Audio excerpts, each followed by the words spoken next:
Budget পরবর্তী সচরাচর বাজার বাস্তবতার বিপরীত দৃশ্যপট। সাধারণত বাজেট ঘোষণার পরপরই নিত্য প্রয়োজনীয় পণ্যের বাজারে যেরকম অস্থিরতা তৈরি হয়ে থাকে, আজ ছুটির দিনের বাজারে সেটা একদমই অনুপস্থিত। বরং ৬০টি পণ্যের কর কমানোর প্রস্তাবে সেই সব দ্রব্যের দাম কয়েকদিনের মধ্যে কিছুটা হলেও কমে আসেই স্বাভাবিক বলছেন সংশ্লিষ্টরা। বিস্তারিত শাহেদ জাহিদের প্রতিবেদনে।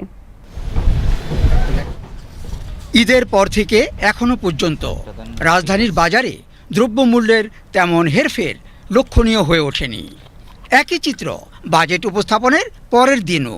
শুধু নয়, স্থিতিশীলতা গত কয়েক শুক্রবারের কিংবা ছুটির দিনের তুলনায় বাড়তি ভিড়ও লক্ষণীয়। বাজার অভিজ্ঞদের ভাষ্য, নতুন বাজেটে কোনো নিত্যপণ্যের দাম হুট করে বেড়ে যাওয়ার মতো নেতিবাচক সিদ্ধান্ত না থাকায় কর কিংবা শুল্ক বৃদ্ধির অজুহাতে পণ্য মজুত বা কৃত্রিম সংকট তৈরির সুযোগ না মেলায় স্থিরতার এমন প্রতিফলন। এখন যা স্বাভাবিক, একটু ঈদের পরে এখন কাঁচা বাজারের মাছ মাংসের একটু চাহিদা একটু কম থাকে।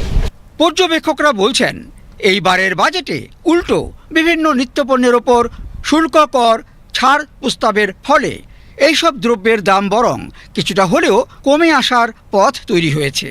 তাই তো বাজেটের আরও দৃশ্যমান প্রভাব প্রত্যাশী ক্রেতা সাধারণ।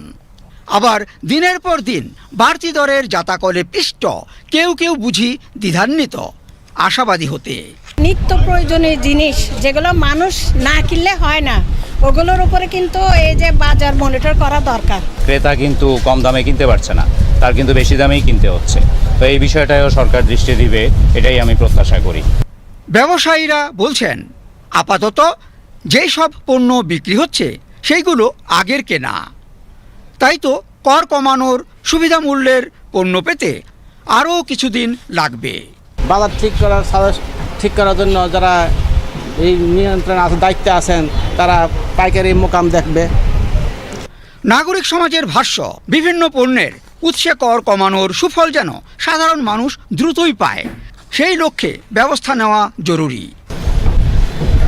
Shahed Zahidi, BTV news, Dhaka.